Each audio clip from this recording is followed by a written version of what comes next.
지난주 우리가 살아가면서 만나는 모든 사람은 마음에 들든 안 들든 하나님의 섭리 가운데서 우리를 만나게 했다. 그래서 그 사람은 소중한 사람이고, 그래서 그를 향해서 우리가 최선을 다할 때에 복된 만남이 되라고 말씀드렸습니다. 제가 살아가면서 마음에 지켜내려고 하는 것 중에 하나가 사람을 잃어버리지 말자 하는 것입니다. 그것은 제가 착해서가 아니라 예수님께서 한 사람도 잃어버리지 않으려고 이 땅에 오셔서 십자가에 달려 죽으셨고, 또한 한 마리의 잃은 양을 찾아서 길을 떠나는 예수님의 삶이기 때문입니다. 우리는 그동안 어떤 것 때문에 사람을 많이 잃어버리고 살아왔습니다. 때로는 돈 때문에, 자존심 때문에, 이것 때문에, 저것 때문에 우리는 많은 사람을 잃어버렸습니다. 언젠가 우리가 하나님 앞에 섰을 때 잃어버린 사람보다 잃게 만들었던 그 이유가 더 가치가 있을까? 온 천하보다 귀한 생명이라고 하셨는데 생명보다 더 귀한 가치가 하나님 앞에 있을 수 있을까? 그래서 그 어떤 것 때문에 사람을 잃어버리지 않으려고 애쓰는 것입니다. 왜냐하면 세상의 그 어떤 것보다도 사람이 가장 중요하고 귀하기 때문입니다. 또한 성경의 가르침도 그렇게 말하고 있습니다. 성경에 대원칙 두 가지 계명이 있습니다. 첫째는 마태복음 22장 37절에 내 마음을 다하고 목숨을 다하고 내 뜻을 다해서 하나님을 사랑하는 것과 내 이웃을 내 몸과 같이 사랑하라 하는 것입니다. 이것이 가장 중요한 두 가지의 계명이라고 했습니다. 신앙을 가진 사람이라면 누구든지 이 원리를 적용해야 됩니다. 우리가 세상에서 함부로 대하거나 하찮게 대할 사람은 아무도 없습니다. 사람을 대하는 태도와 하나님을 대하는 태도가 같은 것입니다. 하나님한테는 잘하면서 사람한테 못한다? 그 사람은 신앙인이 아닙니다. 사람에게 대하는 모든 태도는 하나님께 하는 것과 같습니다. 사람한테 대하는 모든 것은 하나님께 하는 것과 같습니다. 왜냐하면 나도 하나님의 자녀이지만 그도 하나님의 자녀이기 때문입니다. 여러분도 누군가가 여러분의 자식이나 여러분의 손주들을 함부로 대하면 기분이 안 좋겠죠. 하나님도 마찬가지입니다. 일주일 동안 여러분의 만남을 한번 생각해 보셨습니까? 주일날 말씀이 선포되면 그 말씀을 붙잡고 일주일을 사는 것이 신앙인의 자세입니다. 신앙인이라면 늘 말씀을 부여잡고 살아야 됩니다. 부여잡고라고 하는 것은 놓치지 않으려고 두 손으로 꼭 움켜쥐고 그것을 놓지 않으려고 애쓰는 것입니다. 우리 믿음의 사람들은 말씀을 부여잡고 사는 사람들입니다. 그렇지 않다면 그는 교인일지는 모르겠지만 신앙인은 아닙니다.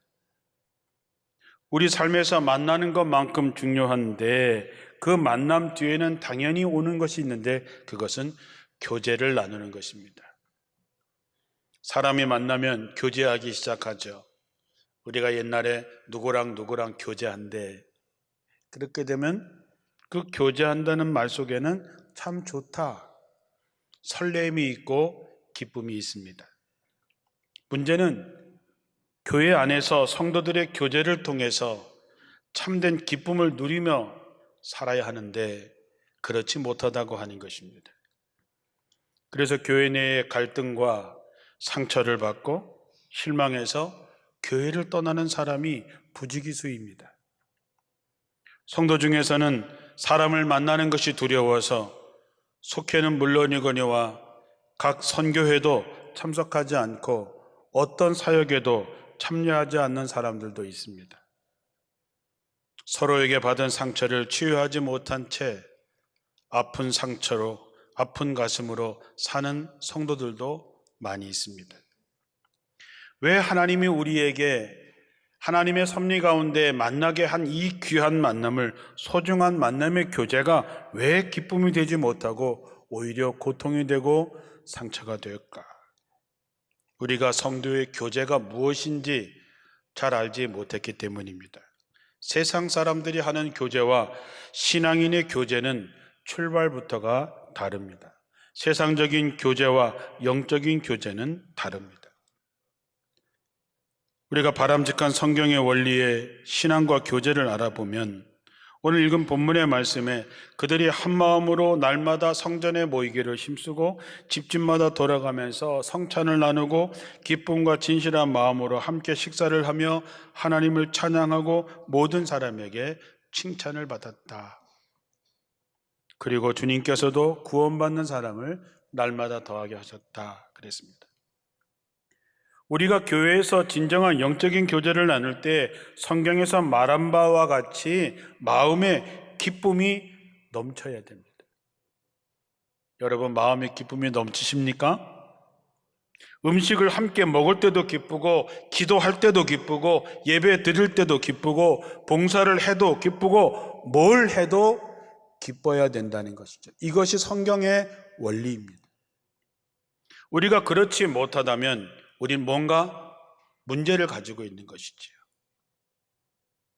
교회는 이런 영적인 교제를 통해서 기쁨이 충만해야 됩니다. 그래야 우리가 더불어 사는 기쁨이 충만한 세상을 만들 수 있는 것입니다. 그렇다면 영적인 교제의 특징이 뭘까? 첫째는 신앙인의 교제는 예수님 중심의 교제입니다. 여러분이 교제를 나누는 중심은 뭡니까? 지금 여러분들이 만나는 여러 가지 모임들이 많이 있죠. 그 모임의 중심이 뭐냐 하는 것이지요. 어떤 사람은 그 주위에 있는 사람들끼리 모이죠. 어떤 사람은 학교 동창이기 때문에 모이고, 어떤 사람은 돈 때문에 모이고, 어떤 사람은 직업 때문에 모입니다. 그러나 교회에서의 교제의 중심은 언제나 예수님 중심이어야 됩니다. 그래서 성경은 우리에게 주 안에서, 주님 안에서라고 하는 말을 끊임없이 우리에게 하고 있는 것입니다. 사랑을 해도 주님 안에서 사랑하고, 용서를 해도 주님 안에서 용서하고, 누군가를 섬겨도 네가 섬기는 것이 아니라 주님 안에서 섬기고, 주님 안에서 용서하고, 주님 안에서 봉사하라는 것입니다. 사람은 누구나 다 부족하죠. 완벽한 사람 없습니다. 누구든지 먼지가 털어서 안 나는 사람이 없습니다. 그래서 우리는 실망하지요. 기대했는데 그럴 줄 몰라서 멀어집니다. 그때는 안 보였는데 이제 보여서 멀어집니다. 그러나 주님 안에서 그를 보게 되면 달라집니다. 예수님께서 가나의 혼인잔치에서 최초의 기적을 행하셨습니다. 무슨 얘기인지 우리가 다 잘 알지요. 잔치에 포도주가 떨어졌습니다. 당시에 포도주가 떨어졌다는 것은 잔치가 망치게 되었습니다. 그때 예수님께서 물로 포도주를 만들어서 그 부족한 잔치를 더욱더 풍요롭게 하셨습니다. 우리가 아무리 준비를 잘해도, 아무리 계획을 잘 세웠다 하더라도 예기치 않은 부족함을 나타내게 되어 있습니다. 내가 원하는 바는 아니지만 원치 않는 방향으로 흘러갈 때도 있습니다. 우리들의 만남이 늘 그렇습니다. 세상에서 가장 사랑하고 확신을 가지고 하는 결혼도 쉽지 않은데 나머지야 말할 나이가 없습니다. 우리가 부족함을 갖고 사귐이 오래되면 오래될수록 그 부족함은 더 드러나게 되어 있습니다. 그러나 예수님이 그 만남의 중심이 되면 우리의 부족함을 채우시고 넘치게 하십니다. 주님이 우리 가운데 계시면 우리는 평생 기쁨으로 만날 수 있습니다. 왜냐하면 그 부족한 것을 주님께서 책임져 주시기 때문입니다. 여러분들이 왜 싸우십니까? 뭔가 부족해서 싸우는 거죠. 왜 힘드십니까? 부족해서 힘든 것이죠. 예수님이 그래서 중심이 우리의 만남의 중심이 되었을 때에 거기에는 채워지는, 더 풍성해지는 주님의 은혜를 경험할 수 있습니다. 이 교제의 원리는 믿는 사람들끼리 뿐만이 아니라 믿지 않는 사람과의 교제에도 똑같이 적용되어야 됩니다. 내 이웃을 내 몸과 같이 사랑하라. 네가 만나는 모든 사람을 네 자신처럼 대하라. 마태복음 7장 12절에도 그러므로 무엇이든지 남에게 대접을 받고자 하는 대로 너희도 남을 대접하라. 이것이 율법이요 선지자라 그랬습니다. 우리는 주님 안에서 형제요 자매입니다.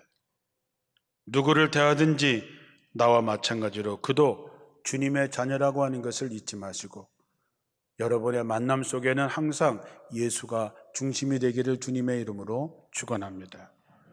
두 번째, 신앙인의 참된 교제는 자신의 의지와 노력이 아니라 성령의 도우심을 입어야 됩니다. 사람의 첫 번째 만남은 아담과 하와가 처음 만나는 장면입니다. 창세기 2장 23절에 보면 하나님께서 하와를 데리고 올 때에 아담이 뛸 듯이 좋아하면서 이제야 나타났구나. 네 사람, 내 뼈 중에 뼈요 내 살 중에 살이로다.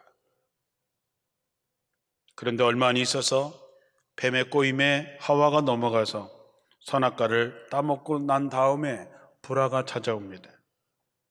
하나님께서 왜 선악과를 따먹었냐 물어봤을 때 아담은 핑계를 댑니다. 당신께서 저에게 짝지어 주신 저 여자가 그 나무에서 열매를 따주었기 때문에 먹었을 따름입니다. 인간은 그렇습니다. 좋을 때는 한없이 모든 걸 다 할 수 있을 것 같지만 불리해지면 우린 서로 핑계를 댑니다. 왜 먹었느냐고 물어봤을 때 저 여자가 따다 줘서 나는 그냥 먹었을 따름입니다. 그 여자가 누구냐? 하나님께서 나한테 만들어준 사람, 하나님 책임입니다. 그렇게 하는 거지요. 결과적으로 하나님의 말씀에 불순종한 결과인 우리는 다른 사람과 사이좋게 지낼 수 있는 능력이 망가졌습니다. 그저 책임을 서로 미루고 핑계를 대고 그에게서 뭔가 더 이득을 취하려고 하는 그런 관계로 가버린 것이죠. 어떻게 하면 사이좋게 지낼 수 있는 능력을 회복할 수 있을까요? 여러분의 능력으로 될 것 같습니까? 노력하면 될 것 같습니까? 천만의 말씀입니다. 로마서 3장 10절 이하에 보면 의인은 없나니 하나도 없다 했습니다. 깨달은 자도 없고 하나님을 찾는 자도 없고 다 치우쳐서 함께 무익하게 되고 선을 행하는 자도 없다 그랬습니다. 그렇다면 어떻게 해야 될까요? 성령에 의지해야 됩니다. 성령의 도우심을 구해야 되는 것이죠. 그래야 깨닫고 그래야 하나님의 도우심을 받고 그래야 평화를 이뤄갈 수 있는 것입니다. 여러분, 관계가 나빠졌을 때 어떻게 하십니까? 억울한 일이 있으면 어떻게 하십니까? 원망할 일이 있으면 어떻게 하십니까? 성령의 도우심을 구하셔야 됩니다. 내가 노력하고 내가 애쓴다 그래서 참는다 그래서 될 문제가 아닙니다. 신학교 다닐 때 제가 다니던 교회 권사님이 금요 기도회 때 간증을 하러 나오셨습니다. 남편이 예수 믿는다고 참 힘들게 했던 그런 분이셨는데 그 권사님이 이렇게 간증했습니다. 성령 받기 전에는 남편이 그렇게 미웠는데 성령 받고 나니까 남편이 얼마나 사랑스러운지 밤에 두 눈을 감고 자는 것이 너무 아쉽다. 못 보니까. 잘 때 한쪽 눈만 감고 자고 한쪽 눈 뜨고 그 남편의 얼굴을 봐야 되는데 두 눈 감고 자는 게 너무 안타깝다는 거죠. 자는 모습도 이뻐서 남편이 돌아 누우면 살짝 일어나가지고 그 반대쪽에 가서 이렇게 누워서 남편의 얼굴을 봤다는 거죠. 여러분도 에이 설마 그렇게 생각하시는 거죠. 저도 그렇게 생각했습니다. 그런데 정말 그 권사님은 성령 받고 그렇게 사셨습니다. 성령 받지 않고는 불가능한 일이지요. 성령의 의지라는 것은 성령의 열매를 맺는 것입니다. 여러분, 성령의 열매가 무엇입니까?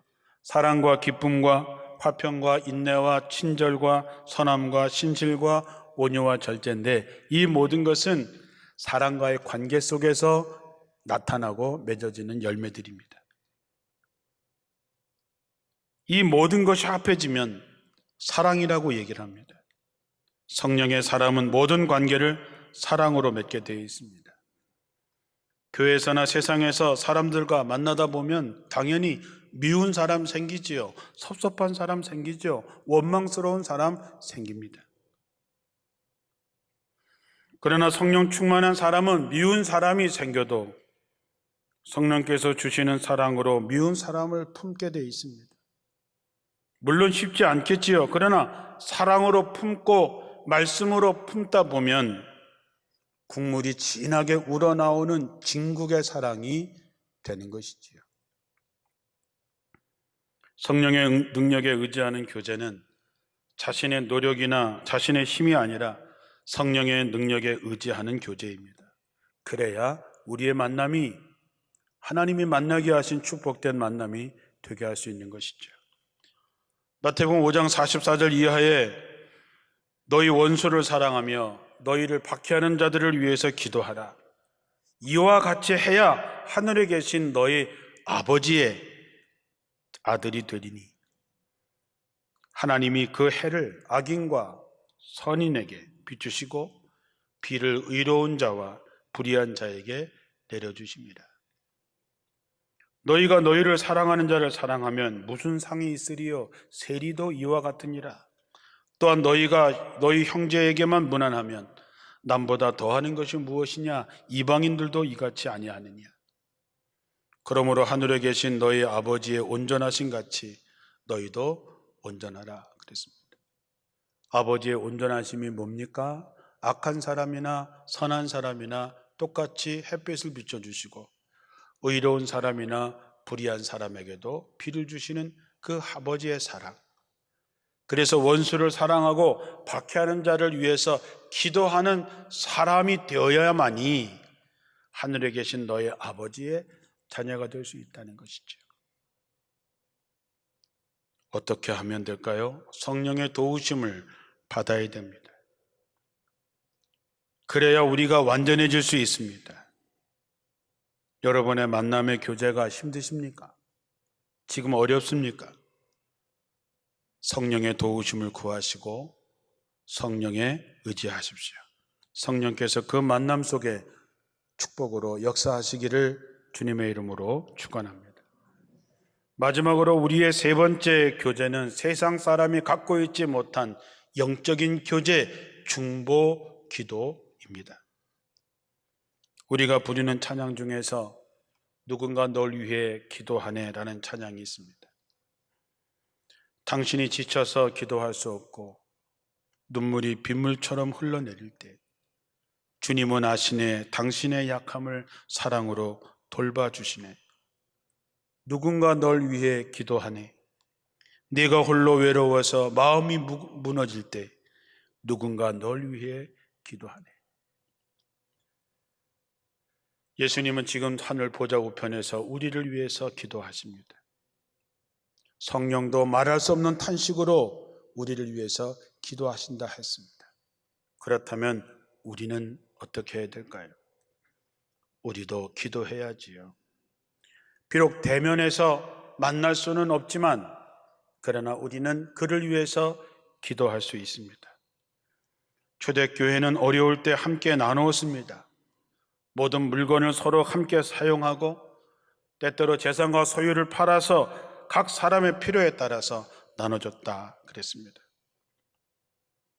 우리가 중보하기 위해서는 무엇보다 관심이 있어야 됩니다. 요즘에 장례가 여러 번 났습니다. 관심을 가지세요. 홀로 남겨진 장로님은 어떻게 사실까? 정석천 장로님이 어제 돌아가셨습니다. 홀로 남은 직원사님은 어떻게 사실까? 누구네 집에 어떤 소식을 들면 그 집은 어떻게 살까? 힘들다는 가정의 이야기를 들으면 그 사람들은 어떻게 이것을 해결할까? 관심을 가지면 보이고 관심을 가지면 들립니다. 보이는 것이 뭐라 그랬습니까? 사명이라 그랬죠.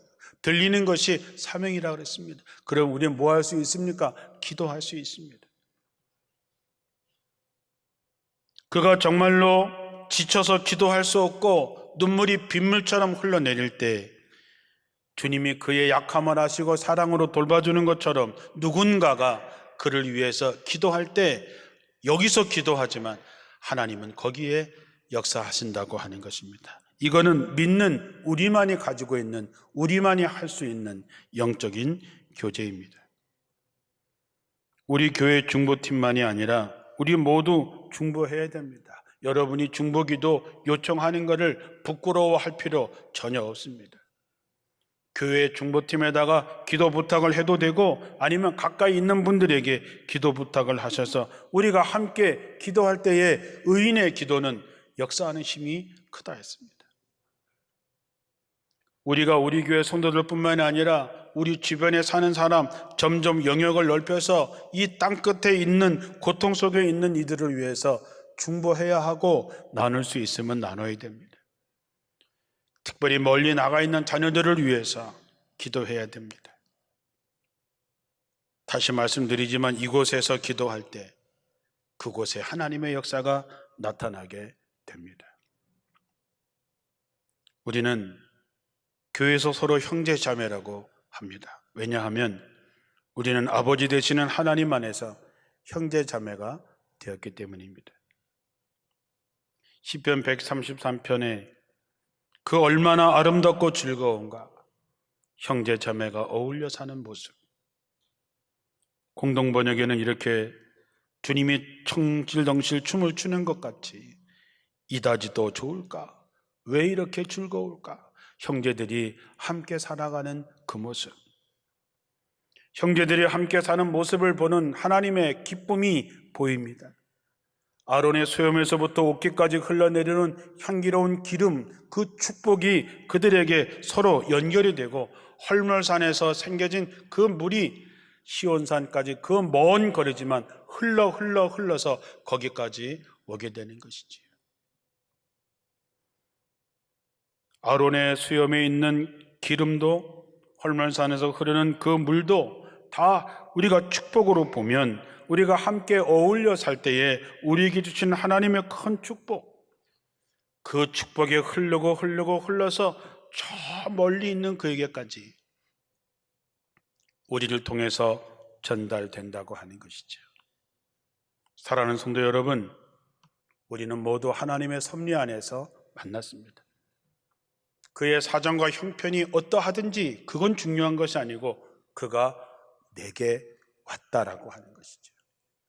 그러면 그 만남을 예수 중심의 교제로, 성령에 의지하는 교제로, 서로 중보하는 영적인 교제를 통해서 우리의 만남이 축복이 되고 그 축복이 흘러서 우리와 함께하는 중보하는 모든 이들에게 그 기쁨이 충만하게 되기를 주님의 이름으로 축원합니다.